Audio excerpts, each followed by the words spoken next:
Now, here's a big one on time management. When you work, work. When you play, play. Don't mix the two. Don't work at play. I used to take my family to the beach, and I would bring my briefcase.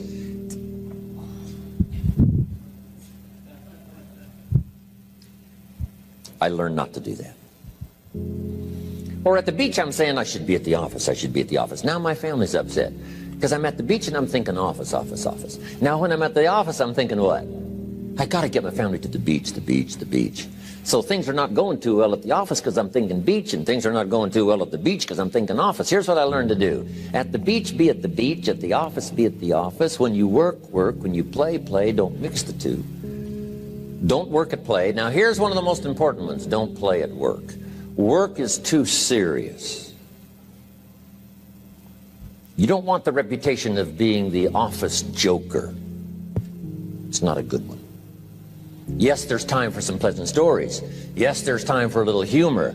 Yes, best if it's a happy office, of course. But I'm telling you, you got to be serious about work, because you're parting with a piece of your life for the work you do. Your work costs you a piece of your life. Here's what it's called. Serious business. Not grim, not unhappy, but serious. Key. Don't play at work. The old expression, I don't think we use it anymore, horse around at the office.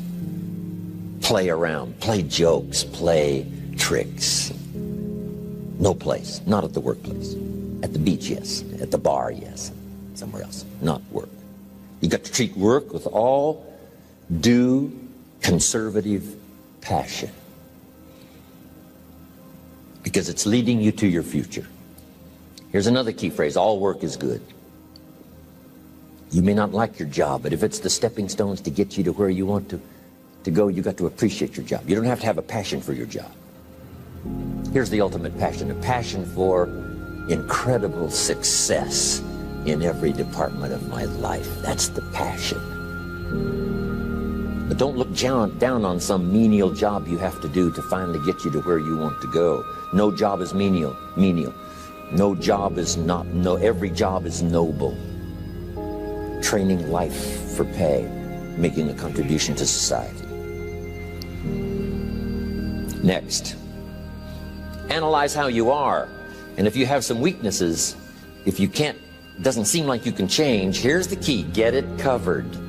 I used to keep promising myself I'd keep the books, keep the books, keep the books. Finally, I gave that up. And back then, it only took me an extra 50, 60 bucks a month for some accountant to keep the books.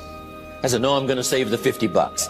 You can't believe what I started losing in productivity because I tried to save the 50 bucks. So the key is, a lot of the time you can stay like you are, but just make sure you get it covered. Okay. Next, beware of the telephone and all other systems of communication, especially the telephone at home and systems of communication at home. And here's one of the best lines I've got for you for the weekend. Let all communication systems serve you, but don't let them intrude. When it comes time to have dinner with your family, you shut off all systems, unless the ones that can take messages silently. Don't let the phone ring. Don't let anybody intrude, come through the front door nor the back door, nor through the telephone or any other device. So you can't reach John and his family when he's having dinner. The President of the United States couldn't get through. If you develop that kind of a reputation, father, mother, when we have dinner, when we're visiting and have this time with our family, nothing intrudes. So don't let these clever little devices keep intruding. You've got to have a place that's sacrosanct, it's valuable. You don't let anything in for that period of time. Okay. Isn't that good advice? Excellent advice. Here's the next one. Read all the books. You know, I've only got a few notes here on time management, but if you've got some particular challenges, you run a big organization, a big corporation, you've got some challenges, there's plenty of books. Now, here's what's next. Just be more alert to the things that might be stealing your time. Here's why. Time is like capital.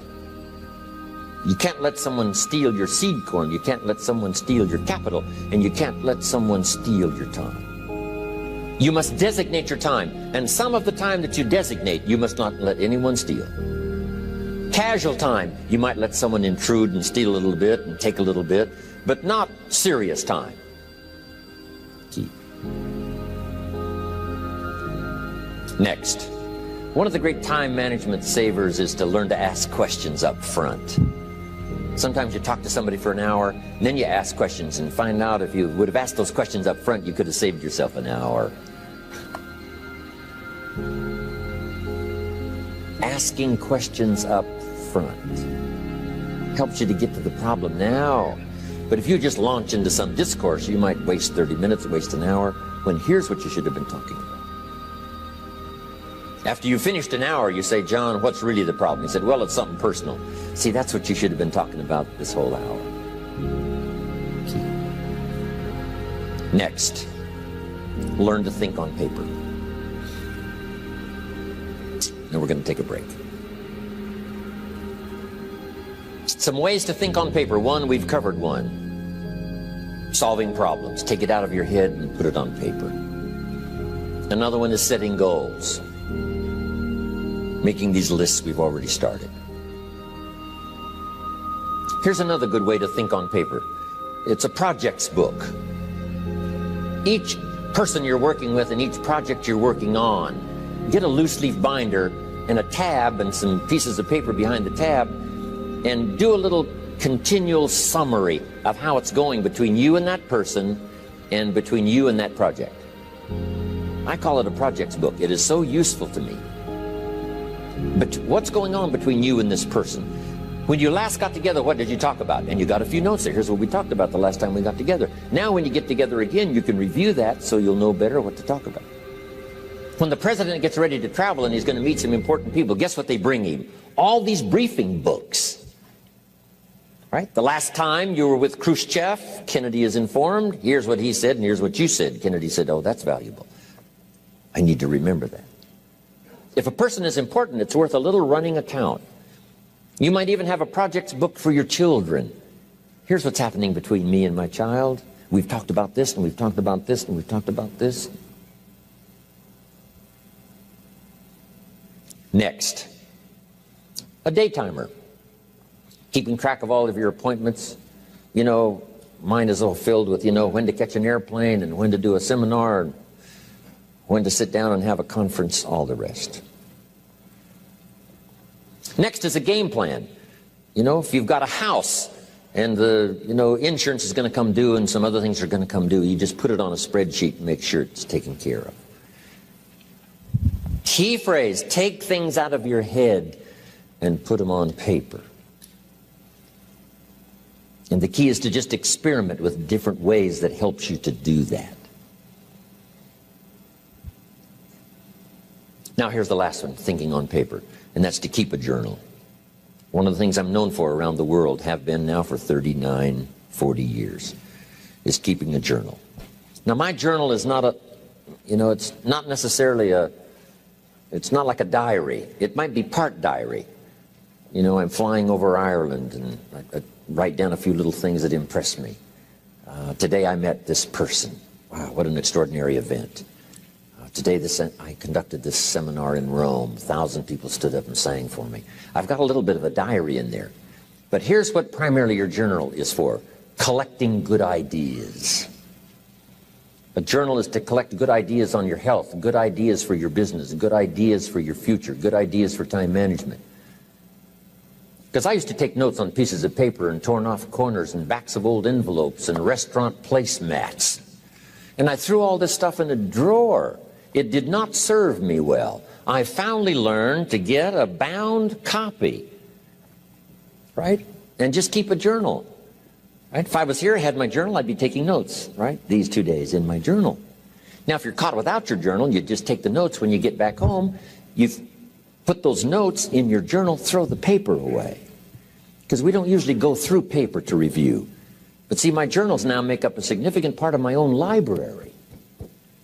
My journal's all reserved privately for my children and my grandchildren. Can you imagine what I've collected over the years? It's unbelievable. There are 3 treasures to leave behind. I think you've already got those notes, right? Here they are. Number 1, your pictures. Don't leave the event unrecorded. It takes only a fraction of a second to say, here's who I was with. When I travel the world, right? We take all these pictures, and here's one of the gifts. People send me the pictures they took of me and them. It's part of the treasures I have on the farm. Incredible. A picture's worth 1,000 words to describe the scene, the emotion, what happened. Say, wow, this was an extraordinary day for me when I met these people. Here's what they told me happened to them when they went to my seminar 10 years ago. Wow, the drama comes back if you've taken the pictures. It's one of the treasures to leave behind when you go. Remember the old photographs that we have now of, 100 years ago, 70, 80 years ago, just a few photographs? What would it be like if you had thousands of photographs of the past, of your history, your mother, your father, right? Grandparents? So, change all of that now for your children. Leave all your photographs as a record. Here's what's next to leave behind, and that's your library. The books that changed your life, the books that changed your health, the books that rescued you from oblivion, the books that you passed on to other people, they were so exciting for you, the books that made you financially independent, the books that developed your leadership, the books that gave you wisdom to ponder when things were tough, the books that got you through the winter, the books that helped you to plant in the spring and harvest in the fall. What a treasure to leave behind. If you do that, here's what's for sure. Your books will be more valuable than your furniture. Wow. Now the third treasure to leave behind is your journals. The notes you took that helped you to live life as you lived it. Long after you're gone, a treasure that children, grandchildren, great-grandchildren will find so fascinating. They may use it to help guide their own life.